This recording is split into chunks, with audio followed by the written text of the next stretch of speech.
What if I told you a wild lion waited in the same spot every night, for 10 years, just to see the man who once saved his life?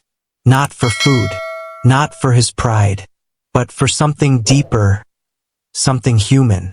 This isn't fiction.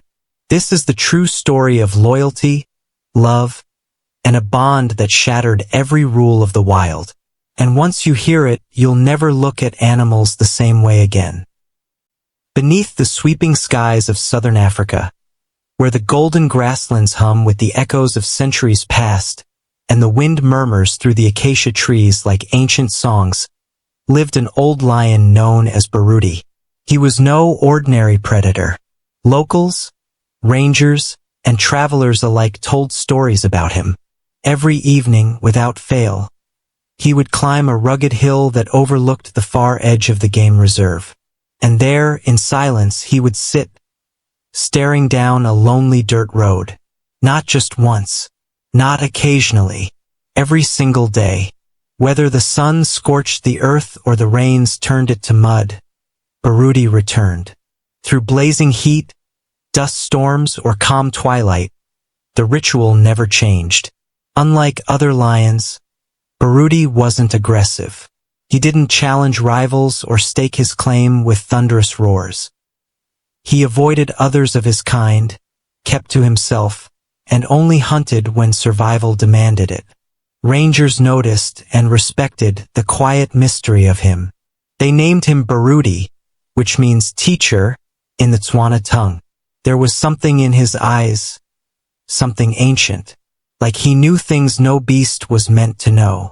But what no one realized, what even the most seasoned trackers couldn't understand, was this: Baruti wasn't watching that road for prey. He wasn't waiting for a mate. He wasn't guarding a territory. He was waiting for someone he once loved. Not as a lion, but as a soul. The year was 2015 when Michael arrived. A young, driven wildlife ranger, Michael came to the reserve with the kind of heart that doesn't just observe nature, it connects with it. He was strong-built, thick-bearded, and carried the spark of wonder in his eyes. While others saw lions as dangerous creatures to monitor from a distance, Michael saw personalities. Individuals. Stories waiting to be understood. One chilly dawn, as the sun peeled over the plains, a faint, broken cry reached his ears, coming from the dense brush near the park's northern fence. He raced toward the sound and stumbled upon something that made his chest tighten. A tiny lion cub, no more than a few weeks old. He was tangled in a cruel poacher's snare, the metal wire slicing deep into his leg. Bloodied, trembling, barely able to cry, Michael crouched low, moving gently, murmuring soft words as he approached. He slipped off his jacket, carefully wrapped the cub, and called for backup on his radio. That moment became the beginning of something that would defy biology, logic, and time itself. The cub, who would have died alone and in agony, was saved, nursed back to health in the park's small clinic, and tended to every single day by the man who had found him. Michael fed him warm milk, cleaned his wounds, stayed by his side during the long, restless nights when nightmares made the cub whimper in his sleep. And in the space where fear had lived, trust grew. In the space where pain had been, friendship bloomed. Michael gave him a name, Baruti, and from that moment forward, they were no longer just man and lion. They were family. As the weeks passed, Baruti regained his strength. What had once been a fragile, trembling cub now grew into a curious, playful young lion. He shadowed Michael everywhere, nipping at his boots, leaping at fluttering leaves, and curling up beside him beneath shady trees during patrol breaks. He was like a golden shadow with a heartbeat. The other rangers watched in disbelief. They'd seen wild animals form bonds with humans before, but nothing like this. This was something deeper. Baruti didn't just trust Michael. He loved him, but Michael knew a difficult truth was looming. Baruti, no matter how attached, was still a creature of the wild. And the wild would one day call him back. So, slowly and gently, Michael began preparing Baruti for the life he was meant to live. He taught him how to stalk without sound, how to sense danger in the wind, how to read the signs of the earth. They'd venture to distant parts of the reserve, giving Baruti space to explore, little by little. At first, the lion would glance back often, but gradually his instincts began to take root. Yet, no matter how wild Baruti became, his heart remained tethered to Michael. Whenever Michael called, Baruti came running. No hesitation, no delay. Their bond was unspoken but unbreakable. Then came the day everything changed.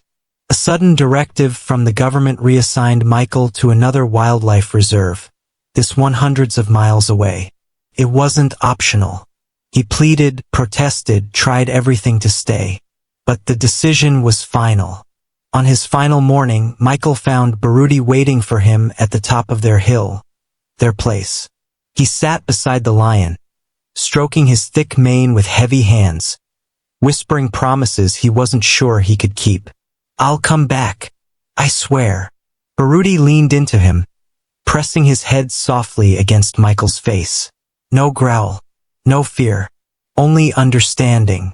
As Michael drove away, dust trailing behind the jeep, Baruti followed. Not with a roar, but with quiet, determined steps. For a while he kept up, then stopped, and stood alone, watching. He stood there until the last speck of that vehicle vanished into the horizon. And then, he never stopped waiting. From that day on, Baruti was different. He avoided other lions, rejected every attempt to integrate into a pride. He lashed out at incoming males, refused to mate, and rarely roared. His hunting became minimal, only enough to survive. But every evening, as the sun began its descent, he climbed that same hill and looked down the same road. Waiting, watching, hoping. Rangers grew worried. He often ignored food for days. He moved with less purpose, more sorrow. Tourists began asking about him. Some thought it was a legend.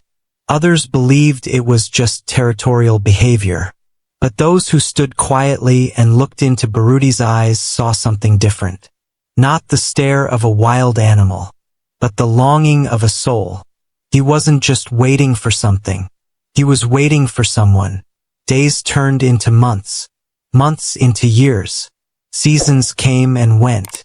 Fires burned and passed. Floods rose and dried. New life was born and old life faded. But Baruti remained. 10 years. 10 years of waiting. Meanwhile, Michael's life had taken a harder path than he expected. The new reserves were harsh, remote, and riddled with danger, from poachers to policy battles. He poured his heart into wildlife protection projects, worked long days and lonelier nights, and tried, desperately, to convince himself that Baruti had moved on. Maybe he'd found a pride. Maybe he'd forgotten. Maybe it was better that way. But even after a decade, a part of Michael's heart never left that savanna. It stayed perched on a hilltop, beside a lion who once looked at him like he was the whole world. Then, one afternoon, everything changed with a single message. A fellow ranger forwarded him a video that had exploded across social media. It showed a majestic old lion sitting beneath the sunset on a rocky hill alone, staring down a long, dusty road. The caption read, "The lion who waits every evening." Michael's breath caught in his throat. The hill, the posture, the wind tugging at that familiar golden mane. It was him. Without hesitation, Michael dropped everything and arranged his return. The park had changed. There were new faces, new fences, and freshly built ranger stations. But the hill was the same. He walked the old trail, each step echoing with memory. His heart pounded against his ribs, torn between hope and heartbreak. What if Baruti was gone? What if the years had stolen what time couldn't? Then, through the trees, he saw a golden silhouette resting beneath their old tree. Older, tired, but still there. Michael froze. Baruti turned. Their eyes met, and in that single glance a decade dissolved. Baruti rose slowly, his joints stiff with age, but his gaze burning with life. He stepped forward. One step, then another, and then he pressed his massive head into Michael's chest. No growl, no sound, just a moment that silenced the whole savannah. Michael fell to his knees, buried his hands in the thick mane, and sobbed, years of emotion pouring out in a storm of gratitude and grief. Rangers stood frozen. Some filmed it. Others just wiped their eyes in disbelief. A lion had remembered, not just the man, but the bond. For the next several weeks, it was as if time had rewound. Baruti didn't leave Michael's side.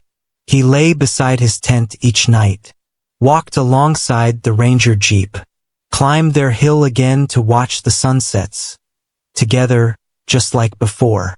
It was more than a reunion. It was a miracle. But even miracles have endings. Baruti was no longer the energetic cub who once chased shadows. Age had etched its mark on his body, though never on his spirit. One quiet morning, Michael rose and found Baruti lying peacefully under the same tree they'd always shared. Eyes closed, breathing still, gone without struggle or sound. He had waited long enough, and now his waiting was over. Michael crumbled to the ground. He held him one last time, then buried Baruti there, beneath that hilltop tree, marking the spot with a stone that read, Baruti, the lion who never forgot. News of Baruti's passing swept across the globe like wildfire. Photos of the old lion beneath his tree. Clips of the reunion that melted hearts. Articles that tried but failed to fully capture what he represented. People didn't just hear his story. They felt it. From across continents, strangers sent flowers to the reserve. Letters arrived from children, teachers, and elderly couples who had never seen Africa, but now felt like they had lost a friend. Artists painted the final sunset Baruti watched. Poets penned verses about his loyalty. Wildlife groups began using his story to teach empathy, connection, and the soul that lives within every animal.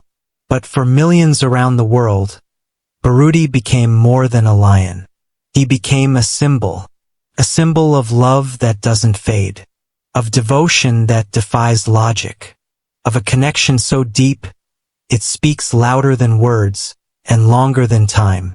He didn't wait because of instinct. He waited because he remembered, because he loved, because loyalty, when it's real, lives in silence, sacrifice, and steadfast hope. For 10 years, Baruti chose not to live like other lions. He chose instead to wait, not because someone told him to, but because his heart still knew who it belonged to. If Baruti's story moved something in you, if it reminded you of how deeply animals can feel, or how bonds, once real, never truly break, then do one thing, like this video so others can discover it. Share it with someone who needs to believe that love never dies. And subscribe for more stories that remind us what it means to be human, often by showing us the heart of the wild. Because somewhere out there, in some forgotten corner of the world, another Baruti might still be waiting.